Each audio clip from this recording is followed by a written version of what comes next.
Fourth week nomination ప్రక్రియ ఎంతో డిఫరెంట్గా పెట్టిన బిగ్ బాస్ కోర్ట్ నామినేషన్ అంటూ పెట్టుకుంటూ వచ్చాడు. ఇక్కడ హౌస్మేట్స్ అందరూ ఒక లెక్క అయితే రతిక మరో లెక్కలో కనిపిస్తుంది. తన అందంతో అందరినీ ఆకట్టేసుకుంటుంది. మరొక వైపు వీకెండ్లో నాగార్జున ఇచ్చిన ట్విస్ట్కి శివాజీ పైన అలకల వర్షం కురిపించేస్తుంది. శివాజీ ప్రిన్స్ పల్లవి ప్రశాంతులకి దూరంగా ఉంటూ సందీప్ పాలన అమర్దీప్లతో చాలా క్లోజ్గా మారిపోయింది.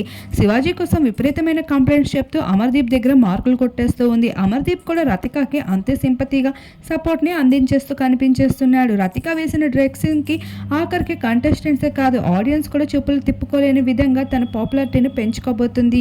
అయితే మరొక వైపు శివాజీ దగ్గరికి వచ్చి రతిక అయితే తను ఏ తప్పు లేదని మీరు అలా మాట్లాడడం తప్పంటూ శివాజీ దగ్గర చెప్తున్నప్పటికీ అదేంటల్లి నువ్వు చేసిందే నేను చెప్పా అంటూ అంతే స్ట్రాంగ్గా కౌంటర్ విసురుతాడు. శివాజీ అయితే ఇక్కడ వావా అనిపించుకుంటాడు పల్లవి ప్రశాంత్ ఫ్యాన్స్ దగ్గర.